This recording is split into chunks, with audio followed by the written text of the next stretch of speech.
오늘은 당신은 누구십니까? 라는 제목으로 말씀을 함께 나누고자 합니다. 우리는 2025년 들어와서 1월 달에는 주님의 나라를 소망하는 교회 이 표 가지고 한 달 동안 말씀을 나누었는데요. 그리고 한 달이 지나고 2월부터는 지금까지 계속 특별한 절기를 제외하고는 이 요한복음 말씀을 가지고 계속 묵상해 오고 있습니다. 그래서 요한복음을 누구보다도 이번에는 또다시 이 요한복음 강의를 할 수 없을 거다라는 생각으로 요한복음을 깊이 있게 전하려고 그렇게 노력을 해서 지금 30회가 넘도록 지금 이 요한복음 안에 머물러 있고 아직도 요한복음을 더 읽어 나가야 하는 상황입니다. 요한복음은 성경에서 단 한 권만 읽어라 뭐 그럴 일은 없겠지만 이 66권 중에 한 권만 내가 가지고 갈 수 있다라고 한다면 우리는 요한복음을 많이 꼽습니다. 성경을 잘 아는 사람들은 뭐 다른 성경을 가져갈 수도 있겠지만 특별히 신앙의 초신자들은 이 요한복음의 산을 넘지 않고서는 다른 세계 속으로 들어가기가 쉽지가 않습니다. 우리가 그리스도인이다 라고 부른다면 이 그리스도인으로서 반드시 요한복음에 나오는 예수님이 그리스도 되심을 잘 알아야만이 그리스도인이다 라고 할 수가 있습니다. 그래서 이 요한복음은 정독하며 읽어야 할 중요한 복음의 메시지이고 성경에는 복음이라고 불리는 4권의 책이 있는데 그 중에서도 요한복음은 아주 중요하다라고 말씀드릴 수 있습니다. 그래서 요한복음을 자세히 살피다 보니까 어떤 본문은 내용이 명확하고 던지는 메시지가 명확해서 전하기도 쉬운 본문이 있는 반면에 어떤 본문은 중요한 것 같은데 메시지를 뽑아내기가 어려운 본문들도 있습니다. 또 어떤 본문은 발견하지 못해서 미처 지나가 버리는 그런 본문이 있기도 합니다. 근데 오늘 본문은 그냥 제 마음은 넘어가고 싶은데 내용이 굉장히 길고 사건 진행상 빠질 수 없는 부분에 있어서 오늘 이 본문을 가지고 설교를 하려고 합니다. 이러한 상황이기 때문에 본문이 주는 메시지가 불분명한 부분이 있습니다. 물론 명확한 부분들은 이미 여러분들이 다 잘 알고 있겠지만 그런 내용뿐만 아니라 오늘 본문 속에 담긴 그 깊은 곳에 있는 의미를 찾아내기에는 좀 어려운 면이 있는 본문입니다. 오늘 본문은 빌라도와 예수님이 대화하는 장면이에요. 정확하게는 빌라도가 신문하는 장면이죠. 예수님은 죄수고 빌라도는 신문을 하는 자이지만 내용을 보면 두 사람이 대화를 하고 있는 것을 보게 됩니다. 빌라도의 대화는 대부분 질문이고 예수님도 거기에 대해 질문을 하는 것이 있고 또 대답을 하시는 장면이 나옵니다. 그래서 오늘 본문은 이 예수님과 빌라도의 대화 속에 담긴 의미, 특별히 오늘은 빌라도의 질문 속에 담긴 의미를 한번 살펴보고자 합니다. 예수님의 대답 속에 담긴 의미들은 여러분들이 대부분 잘 아는 부분이라 제가 오늘은 빌라도의 질문 속에 담긴 그 의미와 그 질문에 무엇이 잘못되었는지 그 질문의 답은 어떤 것인지에 대해서 조금 심도 있게 다뤄보고자 하는데요. 여러분들이 잘 들어주시면 좋겠습니다. 오늘 빌라도는 예수님에게 이런 질문을 합니다. 예수님이 붙잡혀오자 첫 번째 질문이 네가 유대인의 왕이냐 이런 질문을 해요. 네가 유대인의 왕이냐. 그러자 예수님이 뭐라고 대답을 하십니다. 그러자 빌라도가 다시 질문합니다. 그러면 네가 유대인의 왕이 아니냐라고 부정 질문을 해요. 그러자 예수님이 또 대답을 하십니다. 그 대답을 듣고 빌라도가 또 질문을 하기로 그러면 네가 진리를 위해서 왔다고 했는데 진리가 무엇이냐라고 물어요. 그리고 나갔다가 들어와서는 예수님께 네가 어디로부터 왔느냐? 성경에는 네가 어디로부터냐라고 예수님의 근원에 대한 질문을 하는 것으로 이제 대화가 거의 끝이 납니다. 그래서 오늘 저는 이 세 가지 질문, 그 중에서도 특별히 네가 유대인의 왕이냐라고 묻는 이 질문에 초점을 맞추어서 말씀을 드려보고자 합니다. 유대인의 왕이냐라고 묻는 이 질문은 예수님에게 너는 누구냐라고 묻는 질문이죠. 예수님의 정체성에 대한 질문입니다. 네가 유대인의 왕이 맞느냐라고 묻는 것이죠. 근데 예수님이 이 질문에 대해서 이렇게 대답하십니다. 지금 네가 하는 이 질문이 이 34절에 나온 말씀인데요. 네가 스스로 하는 말이냐 아니면 다른 사람들이 나에 대하여 네게 한 말이냐라고 예수님이 물으십니다. 자, 이 질문의 의도가 무엇일까요? 예수님이 지금 역질문을 하시는데 이 질문의 의도는 이런 것입니다. 지금 네가 나를 유대인의 왕이라고 묻는데 그 질문이 정말 네가 궁금해서 내가 유대인의 왕인지 궁금해서 하는 질문이냐, 아니면 너는 전혀 궁금하지 않은데 다른 사람들이 나를 유대인의 왕이라고 하니까 그래서 그냥 형식적으로 묻고 있느냐, 이런 질문입니다. 첫 번째는 네가 정말 궁금해서 묻느냐, 두 번째는 궁금하지도 않는데 묻느냐, 이런 말씀이에요. 예수님이. 여러분, 이게 왜 중요할까요? 예수님은 이 중요한 순간에 굳이 왜 그런 것을 확인하려 하실까요? 여러분, 이것은 우리의 신앙에 있어서 아주 중요한 부분이기 때문에 그렇습니다. 아주 중요한 부분이에요. 우리가 예수님 앞에 빌라도처럼 행동할 때가 많아요. 빌라도가 예수님의 이 질문에 뭐라고 대답합니까? 내가 유대인이냐? 이 말은 내가 뭔데 네가 왕인지 아닌지 궁금하겠느냐? 난 유대인도 아닌데. 그러니까 안 궁금하다는 것이.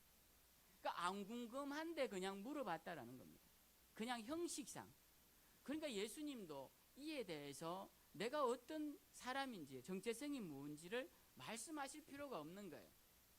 여러분, 궁금하지 않은데 대답하는 것만큼 무의미한 일이 없습니다. 요즘 젊은 애들이 많이 쓰는 말 중에 TMI라고 들어보셨습니까? 영어로 TMI인데요. Too much information이라는 말의 줄임말입니다. 너무 많은 정보라는 것이죠. 요즘 젊은 세대들은 자기가 궁금하지도 않은 이야기를 계속하는 것을 듣는 걸 힘들어합니다. 저희 둘째가 어느 모임 자리에 갔다고 합니다. 정확히 무슨 모임인지는 모르겠는데 대학 신문 기자라 뭘 취재하러 갔는지 거기 갔는데 우연히 우리 기계 유시들은 학년을 보면 몇 대 손인지 나와요. 근데 연세가 지긋한 분이 찾아와서 기계 유시냐고 묻더랍니다. 그래서 맞다고. 그 제째 학년이냐고 맞다고. 파는 뭐냐고. 근데 얘가 파를 잘 몰라요. 제가 유차 설명을 했는데 파는 잘 모르고 아무 파나 이야기했더니 그런 파는 없다고. 그래서 뭐 충렬 공파라고. 그래서 뭐 그런 말을 했다고. 그래서 그때부터 이제 그분에게 붙잡혀서 집안 이야기를 듣는데 모임이 끝날 때까지 들은 거예요. 우리 둘째는 거기에 크게 관심이 없는데 그분은 뭔가를 전해주고 싶었던 겁니다. 전형적인 TMI예요. 전형적인 TMI. 물론 유익한 부분이 있어요. 유익한 부분은 있지만 궁금하지 않은 이야기를 하는 것만큼 무의미한 일은 없습니다. 궁금해하는 것에 대해서 대답을 해주는 것이죠. 예수님이 빌라도에게 물으셨던 질문은 네가 진짜 궁금한 것이냐라고 물으시는 거예요. 근데 빌라도는 자기 자신이 궁금하지도 않으면서 예수님에게 질문을 한 것입니다. 여러분, 오늘 우리가 이 대답이 주시는, 주님의 대답이 주시는 의미가 굉장히 큽니다. 우리가 예수님 앞에 서서 예수님 앞에 고백을 할 때도 이렇게 자기의 생각이 아닌 진심이 담기지 않은 그냥 형식적인 말로 고백하는 경우가 굉장히 많습니다. 궁금하지도 않은 질문을 던질 때도 있고, 믿지도 않는 말을 믿는 것처럼 말할 때도 있고, 확신이 들지도 않는데 들었던 말을 그냥 실제인 것처럼 그냥 앵무새처럼 중얼거릴 때도 많습니다. 우리가 갖고 있는 많은 예수님에 대한 생각이 그냥 어릴 때부터 들어왔거나 누군가의 이야기를 통해 들은 내용으로 우리는 자기 생각으로 착각해서 말하는 경우가 많습니다. 저도 어릴 때부터 교회를 다녀서 예수님에 대한 생각이 제가 말은 하지만 제 생각이 아닌 경우가 대부분이었습니다. 제 언어가 아니었고 제가 만난 예수님이 아니었고 제가 드리는 신앙 고백이 아니었고 제 부모님의 신앙 또는 교회에서 들은 이야기들을 가지고 제 신앙 고백인 것처럼 하더라라는 것입니다. 주님은 우리에게 물으십니다. 정말 그 고백이 네 고백이냐라고 물으시는 거예요. 네가 어디서 들은 이야기를 하는 것이 아니냐라는 겁니다. 예수님에 대한 자기 생각을 갖는 것은 굉장히 중요합니다. 누군가가 물었을 때 예수님은 나에게 이러이러한 분입니다. 내 가슴을 열고 내 장기를 만져주셔서 내 병을 고쳐주신 분입니다. 이것은 누구나 할 수 있는 고백이 아니죠. 내가 물에 빠졌을 때 그 깜깜한 깊은 물속에서 나를 건져주신 분입니다. 내가 주님을 만났을 때 그 십자가에 의해서 너는 왜 사명을 감당하지 않느냐고 나를 향해 눈물 짓던 분이십니다. 이런 고백들은 성경에 나오지 않는 자기만의 고백이죠. 우리가 예수님에 대한 고백이 자기의 고백이 있어야 합니다. 제가 이제 시치를 하면 전도사나 목사 시치를 하면 반드시 묻는 질문이 구원에 대한 간증과 소명에 대한 간증을 물어봅니다. 그러면 그 구원에 대한 확신을 그냥 누구에게나 들은 이야기처럼 그렇게 하는 경우가 있고, 들어보면 정말 저 친구가 구원에 대한 확신이 있을까라는 생각이 들게 되는 경우도 있습니다. 우리가 우리의 고백이 주님 앞에서 진실로 내 고백이 되지 않으면 그것은 사실 영혼 없는 고백이 되고 만다라는 것입니다. 이 영혼 없는 고백은 마치 바다에서 수영을 할 줄 아는 자와 하지 못하는 자의 차이와 같은 것입니다. 여러분, 바다에 빠졌는데 수영을 하지 못하는 자는 금방 죽을 것이고 수영을 하는 자는 체력이 다할 때까지 버틸 것입니다. 근데 이 바다 수영을 배우는 방법이라는 것이요, 바다에 나가서 배워야 하는데 이 바다 수영이 튜브를 끼고 배우지를 못합니다. 반드시 튜브를 벗겨내고 입고 있던 구명조끼를 벗어야만이 바다 수영을 배워요. 그래서 저희는 어릴 때 실내 수영장도 없어서 바다에서 배우는데 동해안은 몇 발자국 걸어가면 키 위로 물이 쑥 올라옵니다. 그곳에서 튜브를 끼고 이렇게 열심히 놀고 있으면 형들이 와서 튜브를 뺏어갑니다. 그때부터 이제 수영을 배우게 되죠. 물도 먹고 몸부림도 치고 막 소리도 지르면서 하다 보면 어느 순간 수영을 배우게 됩니다. 자기의 수영법을 터득하게 되는 것이죠. 예수님을 향한 고백도 마찬가지입니다. 예수님을 향한 고백이 없는 사람은 어려운 일이 있을 때 넘어집니다. 시험에 들어요. 그러나 예수님을 향한 나의 언어, 나의 고백이 있는 사람은 시험이 들거나 시험이 오거나 어려운 일이 있어도 그것을 이겨낸다라는 것입니다. 그래서 우리는 예수님에 대한 내 생각이 필요해요. 그래서 가만히 앉아서 예수님에 대해서 한번 생각해 보십시오. 나는 예수님을 어떻게 생각하고 있는가? 누군가가 나에게 물으면 나는 예수님이 어떤 분이라고 말할 수 있는가? 그게 없다면 우리는 예수님을 만나야 합니다. 예수님을 만난 사람들은 그것을 다시 생각해야 돼요. 나는 어떻게 예수를 만났고 어떤 분으로 만났는가라는 것입니다. 오늘날 많은 사람들이 기도를 하거나 또는 신앙 고백을 하거나 또 이렇게 할 때 다른 사람의 생각으로 하는 경우가 많습니다. 다른 사람의 생각으로. 근데 실제로 삶도 다른 사람의 생각으로 사는 사람들이 많아요.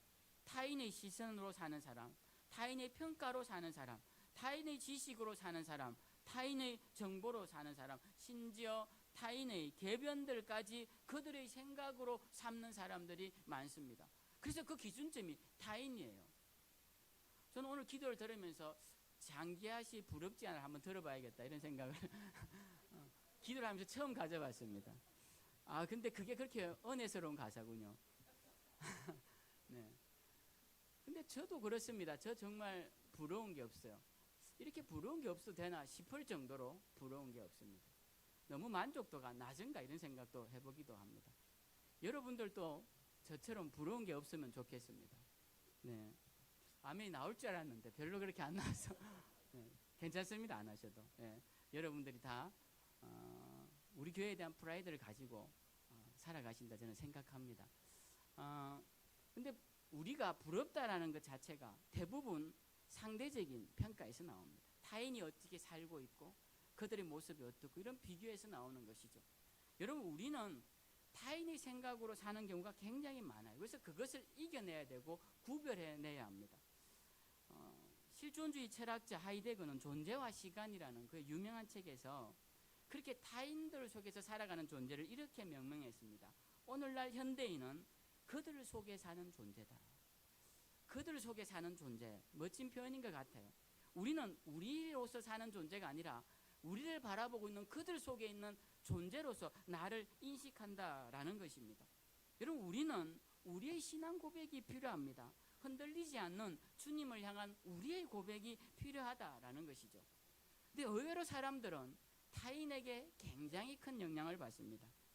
우리가 그걸 잘 알아야 되는데요. 제가 그것을 보여주는 단적인 실험을 하나 소개하고자 합니다. 이 솔로몬 애쉬라는 심리학자가 한 실험인데요. 동조 실험이라고도 하고 적합성 실험이라고도 하는 것입니다. 이 실험은 그의 글 집단 압력이 판단의 수준과 왜곡에 미치는 영향이라는 글에 실린 그런 실험입니다. 그 실험의 내용을 한번 보죠. 그 실험의 내용을 보면 이렇습니다. 카드가 이렇게 있죠. 카드가 이렇게 있는데 이 카드의 왼쪽에 있는 즉 길이와 A, B, C 중에 어떤 게 똑같은 길이의 선인지 맞추는 겁니다. 한번 맞춰보시죠. C가 아니다라고 생각하시는 분이 있으시면 없습니까? 네. 멀리서 봐도 C가 맞나요? 네. B일 수도 있나요? 네. B일 수도 있고 B는 아닌 것 같습니다. 네. 정답은 C입니다. C가 맞아요. 이 C를 맞히는 비율이 99.9%랍니다. 우리 윤 집사님은 0.1%에 들어갈 수도 있겠어요. 99.9%가 맞힌대요. 자, 근데 이 카드를 가지고 10명을 모아놓습니다. 그 중에 9명은 함께 실험하는 사람이고 1명만 실험 대상자입니다. 그러니까 9명은 다 짜고 하는 겁니다. 이 9명에게 이 똑같은 선을 물을 때 A라고 대답하게끔 합니다. A라고. 이걸 모르는 사람은 딱 1명이 앉아 있어요.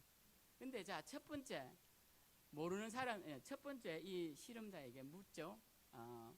무엇이 같습니까? 그러니까 A라고 대답하니까 이 아무것도 모르는 사람이 저게 왜 A지라고 생각을 하는 거예요. 두 번째 사람에게 또 물은데 그 사람도 A라고 하니까 이상하다. 그 세 번째 사람에게 물었을 때 그 사람도 A라고 하자 이 사람이 흔들리기 시작합니다. 이렇게 해서 실험을 해서 여러 사람을 해보니까 10명 중에 3명이 세 번째 사람이 A라고 했을 때 그도 물으니까 A라고 대답하더라는 거예요. 31%가 그렇게 합니다. 근데 네 번째 사람이 이제 물었을 때 A라고 대답하면 그 비율이 그렇게 높아지지 않아요. 그러다가 제일 높은 점이 언제 올라가냐면 7번째 사람까지 A라고 했을 때 그때는 비율이 37%가 A라고 하는 겁니다. 그러니까 10명 중 4명이 A라고 생각을 바꾸는 것이죠. 그 다음 8명, 9명까지 갈 땐 더 이상 이 비율의 변화가 없습니다. 그래서 이 실험을 하면서 사람들이 얼마나 다른 사람의 시선과 생각에 영향을 받는지를 보여주는 거예요. 그 영향이 가장 극대화되는 사람이 3사람이에요. 이게 3인의 효과라는 것인데요. 3사람. 우리가 이 3인성호라는 사자성어를 여러분 아시죠? 3사람이 모이면 호랑이도 만든다라는 고사성어입니다. 3사람이 호랑이가 나타났대 이렇게 하면 그 말을 들은 사람이 정말 호랑이가 나타난 줄 알고 두려워서 떨게 된다라는 것입니다. 근데 이것의 정점은 7번째입니다. 우리가 몸이 그날 굉장히 컨디션이 좋은데 어떤 사람이 와서 권사님 왜 이렇게 얼굴색이 안 좋아? 라고 물었어. 그러니까 그 사람이 아니에요, 저 컨디션 좋아요 라고 대답합니다. 두 번째 사람이 또 그렇게 말해요. 권사님 오늘 컨디션이 안 좋아 보이네.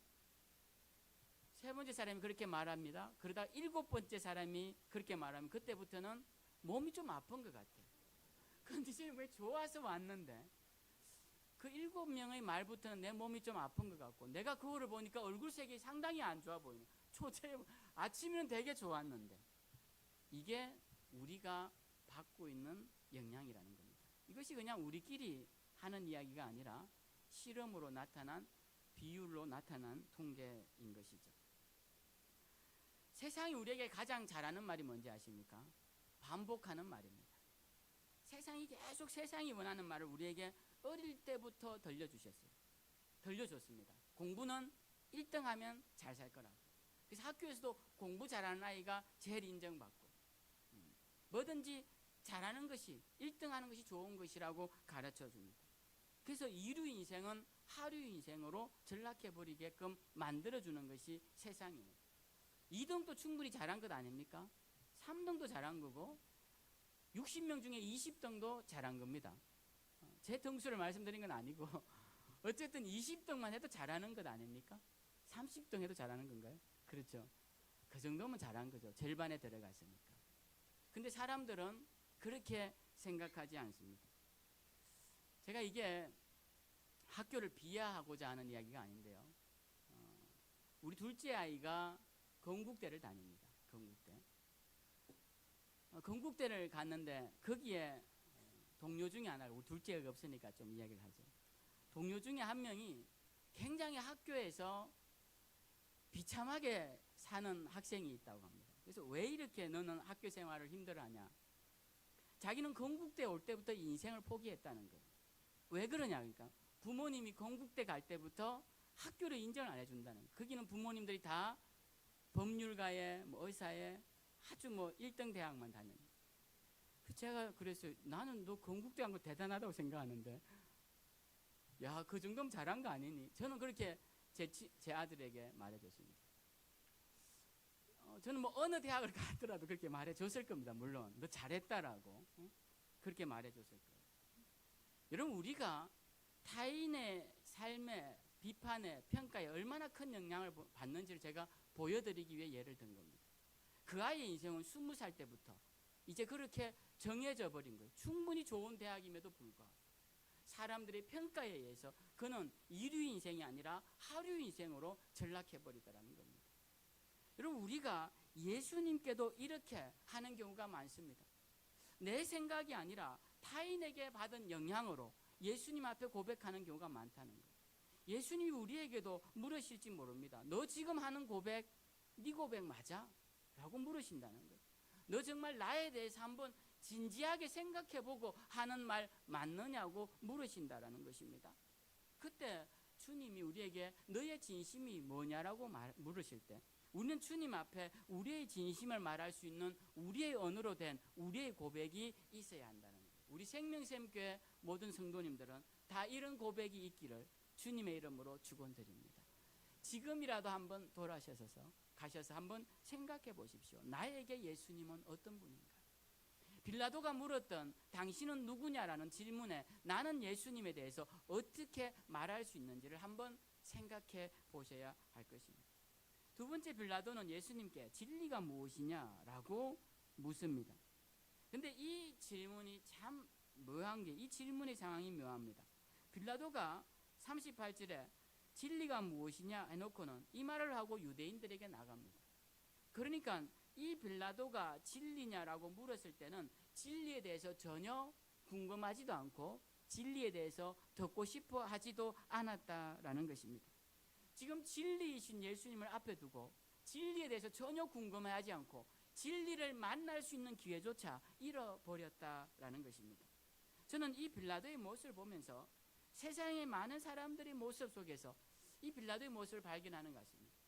세상 사람들이 진리에 대해 궁금한 듯 하지만 실제로 그들은 진리에 대해 알려고 하지 않습니다.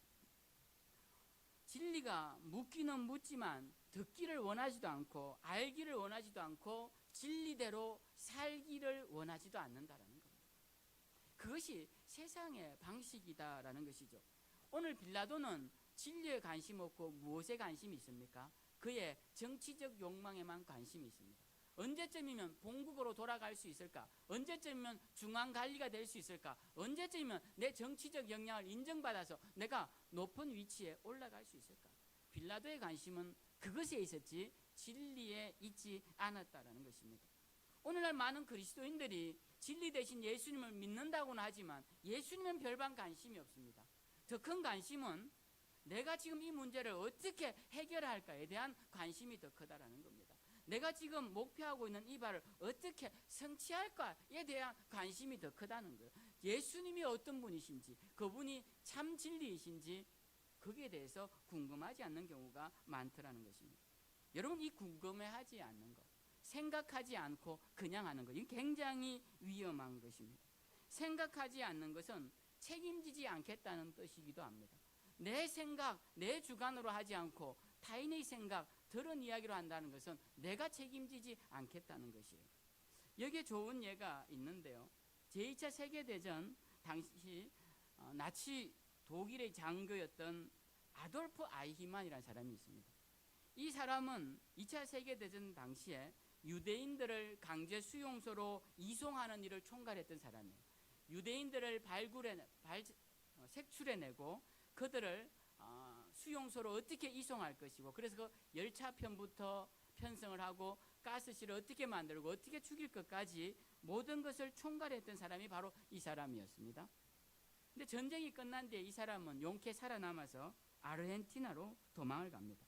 그리고 1960년도에 이스라엘 정보기관에 의해서 체포되고 그 다음에 61년도에 예루살렘에서 재판을 받게 됩니다. 그 재판의 과정을 보고 쓴 책이 한나 아렌트가 쓴 예루살렘의 아이히만이라는 두꺼운 책입니다. 그의 정치 철학이 들어가 있는 내용인데요. 이 아이히만의 재판을 보면서 느낀 점을 기술해 놓았는데요. 거기서 한나 아렌트는 이렇게 이야기합니다. 나는 이 아이히만이 괴물처럼 잔혹한 인간인 줄 알았다. 근데 그 재판을 보면서 그는 그저 명령에 순종하는 평범한 관료였다, 이렇게 말을 합니다. 그것이 자기에게는 충격이었다는 거예요. 그 아이히만은 굉장히 순진무구하고 정직하고 자기의 일을 분명하게 처리하는 그런 사람으로 보였다는 겁니다. 재판에서 아이히만은 일관되게 이렇게 말합니다. 나는 명령에 따랐을 뿐이며 개인적 악의는 없었다. 이것이 그의 유일한 변명이었습니다. 그는 스스로 이것이 옳은지 그른지를 생각하는 것을 멈추고 위에서 시키는 일을 어떻게 하면 효율적으로 잘할까만 생각했다라는 것이죠. 이것이 그의 죄였던 것입니다.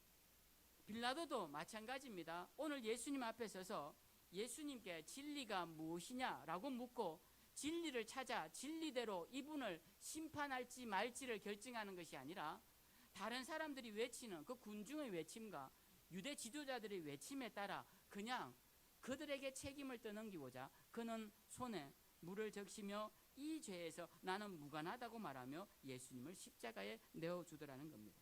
그러나 빌라도에게 죄가 없느냐라는 것이죠. 우리는 오늘 또 신앙 고백하면서 빌라도의 이름을 언급했습니다. 그는 예수님이 돌아가시고 지금까지 예수님을 죽인 대명사로 우리에게 회자되고 있습니다.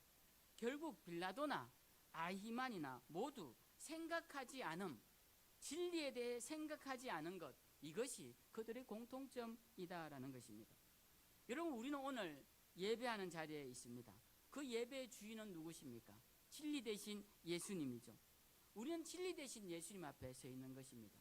문제는 이 예배 안에서 진리 대신 예수님을 인식하지 않는 무감각이라는 것입니다.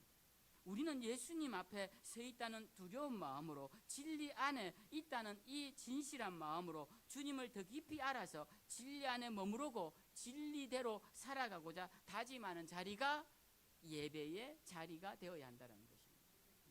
그래서 빌라도가 진리가 무엇이냐 그리고 나가버린 것이 아니라 우리는 진리가 무엇인지 진리 대신 예수님 앞에 묻고 답하며 진리 안에서 살아가도록 노력하는 자들이 되어야 할 것입니다.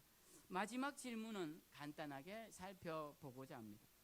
빌라도의 세 번째 질문은 너는 어디로부터냐라는 19장 9절의 말씀입니다. 예수님께서 이 질문을 받으시고는 19장 9절에 보면 아무 대답도 하지 아니하셨다. 더 정확하게는 예수님께서 대답하여 주지 아니하시다, 이렇게 되어 있습니다. 다른 질문은 대답을 하시거나 아니면 빌라도가 듣지 않거나 이렇게 됐는데 이 질문은 주님이 대답해 주시지 않습니다. 왜 그럴까요? 정확한 이유는 알 수 없지만 빌라도에게 이 질문의 답은 필요 없기 때문에 그런 것입니다. 빌라도가 예수님이 어디서부터 왔는지를 알 필요가 없는 것이 빌라도 자신이 어디로부터 왔는지를 알지 못하기 때문에 그렇습니다. 여러분, 떠다니는 배에 표시를 한다고 해서 자, 배가 이렇게 가는데 물 위에 뜨죠. 내가 거기에 중요한 기준품을 빠뜨렸습니다. 그래서 그 배 위에다가 빠진 위치를 표시를 해요. 그럼 그 위치를 찾을 수 있습니까? 못 참죠. 배가 고정되어 있지 않기 때문에, 배가 물 위를 떠다니기 때문에 그 위에 한 표시는 아무 의미가 없습니다. 예수님에 대한 말씀도 마찬가지예요. 자기 자신이 어디로부터 오는지 모르는 그 부초 같은 인생이 예수님이 어디로부터 왔는지를 물어본들 그 답을 들은 듯 어떻게 알겠느냐라는 거예요. 더 중요한 질문은 내가 어디로부터 왔느냐라는 것이죠. 우리는 이 빌라도의 질문을 보면서 우리에게 질문해야 됩니다. 나는 어디로부터 왔느냐? 여러분 어디로부터 오셨어요? 여러분은 다 어머니의 뱃속에서부터 왔죠. 우리의 근원은 어머니의 뱃속입니다. 그 어머니의 뱃속에서 생명이 시작되었고 태어나게 된 것이죠. 그럼 그 어머니는 어디서부터 났습니까? 그 어머니의 어머니 뱃속에서 난 것입니다. 그 어머니의 어머니는 할머니의 할머니 이렇게 해서 쭉 올라가다 보면 맨 마지막 최초의 어머니로부터 태어난 것이죠. 그럼 그 최초의 어머니는 누가 어떻게 났습니까? 하나님이 만드신 거죠. 그러니까 우리의 창조의 근원은 어머니이기도 하지만 그 근원을 따라가면 결국 우리를 만드신 하나님이시다라는 것입니다. 우리의 근원을 알아야 되는 것이죠. 세상 사람과 우리가 다른 이유는 우리는 근원을 알고 있는 자요, 그들이 어디로부터 온 자들인지 알지 못한다라는 것입니다. 근원이 어디인지 아는 자들은 돌아갈 곳도 알게 됩니다. 온 곳이 어디인지 모르는 자들은 갈 곳이 어디인지도 모르게 돼요. 그러나 온 곳이 어디인지 아는 자들은 갈 곳이 어디인지 알게 되는 거예요. 네가 어디로부터냐라는 이 질문은 우리에게 던져서 너는 어디로부터 왔으며 어디로 가는 존재인지를 자신에게 물어보아야 한다. 거기에 대해 대답을 해야 한다는 겁니다. 여러분 한번 해보십시오. 집사님 어디서부터 오셨어요? 집사님은 이제 어디로 갑니까? 지금 어디로 가고 계십니까? 여러분 충분히 대답할 수 있어요. 그죠? 우리는 어디로부터 왔는지 어디로 가야 하는지를 알아야 합니다. 빌라도의 질문으로 다시 돌아가 봅시다. 예수님을 향하여서 당신은 누구냐라고 묻던 빌라도는 예수님이 누군지도 발견하지 못했고, 진리는 무엇이냐라고 묻던 빌라도는 진리가 무엇인지도 발견하지 못했고, 너는 어디로부터 왔느냐라고 묻던 빌라도는 자기 자신조차도 어디로부터 왔는지 알지 못하는 존재가 되고 말았다는 것입니다. 우리는 달라야 합니다. 우리는 달라야 돼요. 우리는 이 세 가지 질문을 우리 마음에 새겨야 합니다. 그리고 우리 속에 던져보아야 합니다. 너는 예수 그리스도의 너만의 언어와 너만의 고백이 있느냐라고 우리에게 질문해야 합니다. 너는 지금 진리 안에 머무르며 진리 안에 살고 있느냐라고 물어봐야 돼요. 그리고 너는 지금 어디로 가고 있는지 아느냐, 그리고 그 마지막에 무엇이 있는지 아느냐라고 질문해 보아야 합니다. 그리고 답해야 합니다. 저는 오늘 여러분들 이 말씀을 듣는 우리 모두가 진리 되신 주님을 진실하게 만나기를 바랍니다. 그래서 진리 되신 예수 그리스도를 아는 것이 인생의 가장 큰 깨달음임을 알기를 바랍니다. 그리고 그 앞에서 내가 누구인지 아는 것이 신앙의 시작임을 아시기 바랍니다. 마지막으로 여러분에게 드리고 싶은 말씀은 진리를 알지니 진리가 너희를 자유롭게 하리라 라는 이 예수님의 말씀처럼 여러분의 삶에 진리가 주는 자유가 가득하시길 다시 한번 주님의 이름으로 축원드립니다.